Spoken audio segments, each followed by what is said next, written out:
بسم اللہ الرحمن الرحیم۔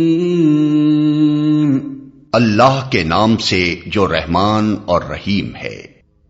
البقرہ نام اور وجہ تسمیہ۔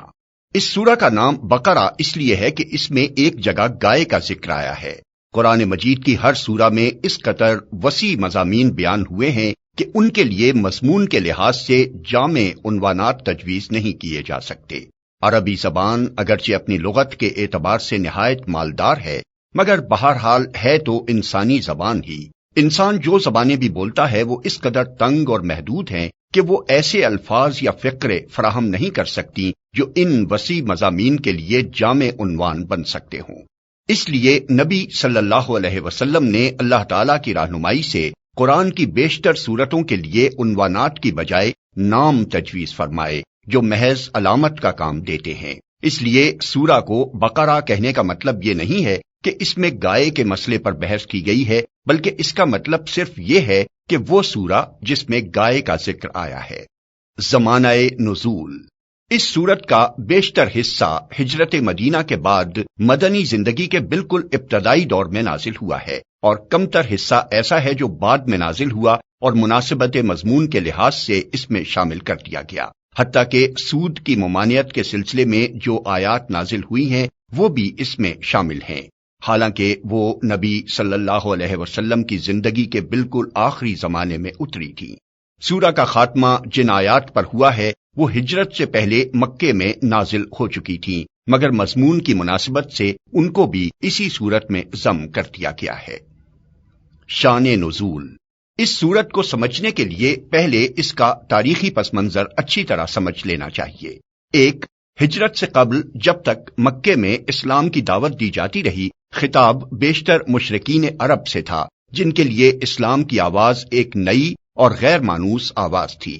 اب ہجرت کے بعد سابقہ یہودیوں سے پیش آیا جن کی بستیاں مدینے سے بالکل متصل ہی واقع تھیں۔ یہ لوگ توحید، رسالت، وحی، آخرت اور ملائکہ کے قائل تھے، اس ضابطۂ شرعی کو تسلیم کرتے تھے جو خدا کی طرف سے ان کے نبی موسیٰ علیہ السلام پر نازل ہوا تھا، اور اصولاً ان کا دین وہی اسلام تھا جس کی تعلیم حضرت محمد صلی اللہ علیہ وسلم دے رہے تھے۔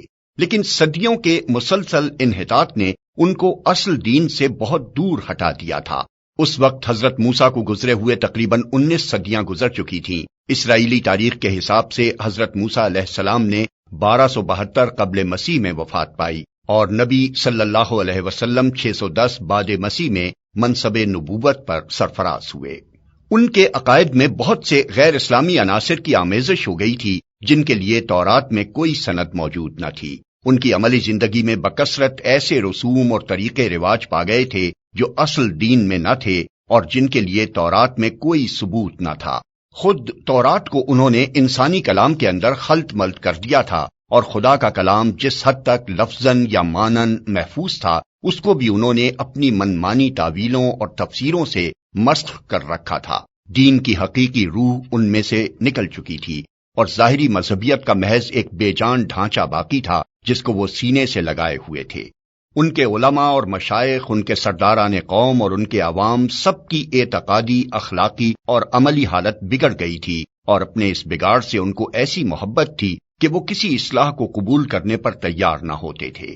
صدیوں سے مسلسل ایسا ہو رہا تھا کہ جب کوئی اللہ کا بندہ انہیں دین کا سیدھا راستہ بتانے آتا تو وہ اسے اپنا سب سے بڑا دشمن سمجھتے اور ہر ممکن طریقے سے کوشش کرتے تھے کہ وہ کسی طرح اصلاح میں کامیاب نہ ہو سکے۔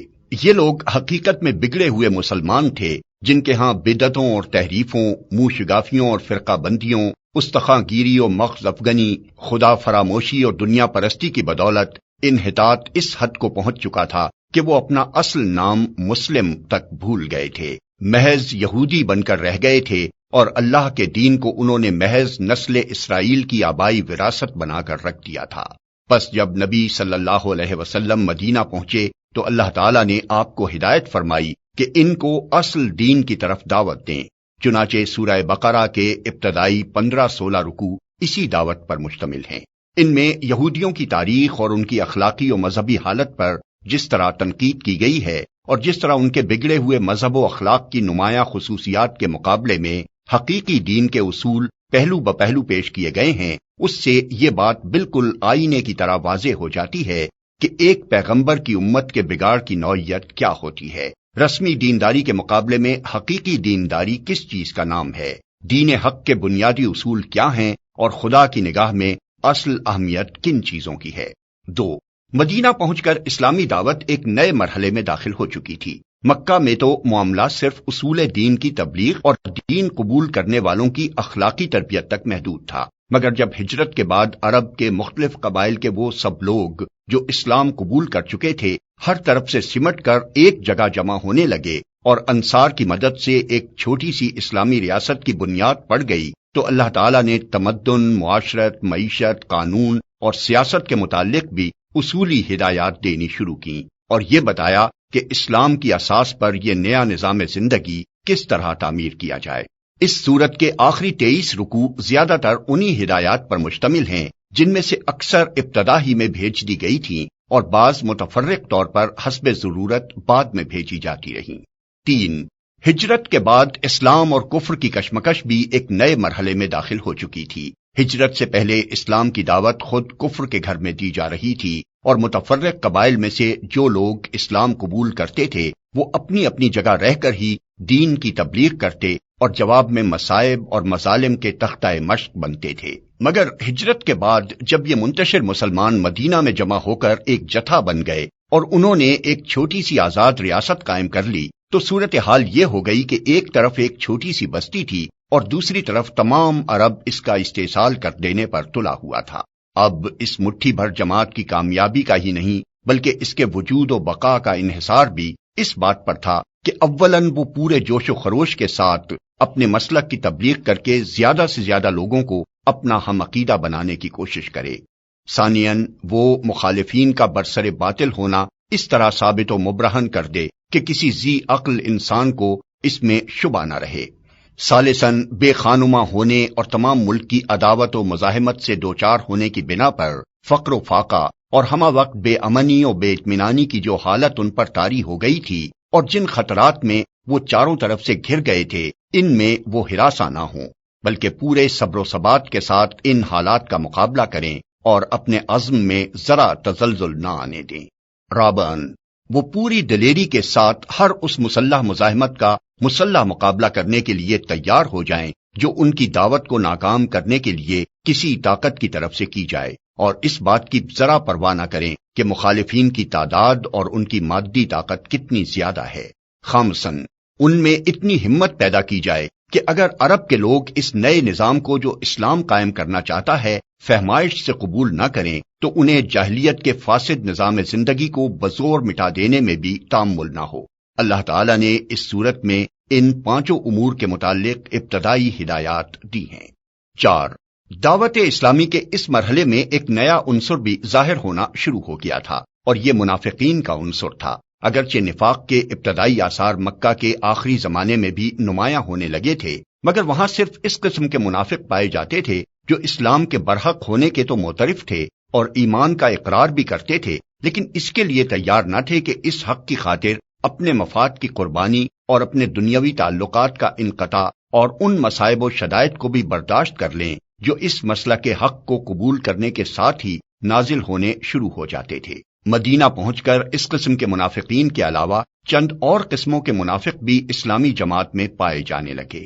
ایک قسم کے منافق وہ تھے جو قطعاً اسلام کے منکر تھے اور محض فتنہ برپا کرنے کے لیے جماعت مسلمین میں داخل ہو جاتے تھے۔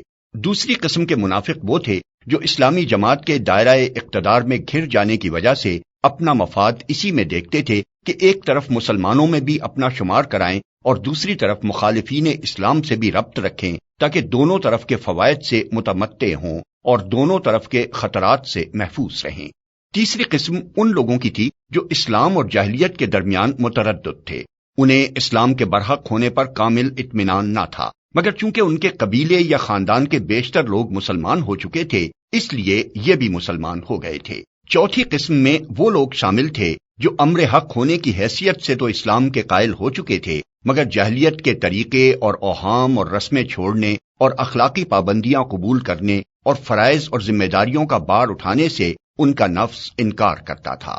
سورہ بقرہ کے نزول کے وقت ان مختلف اقسام کے منافقین کے ظہور کی محض ابتدا تھی، اس لیے اللہ تعالیٰ نے ان کی طرف صرف اجمالی اشارات فرمائے ہیں۔ بعد میں جتنی جتنی ان کی صفات اور حرکات نمایاں ہوتی گئیں، اسی قدر تفصیل کے ساتھ بعد کی صورتوں میں ہر قسم کے منافقین کے متعلق ان کی نوعیت کے لحاظ سے الگ الگ ہدایات بھیجی گئیں۔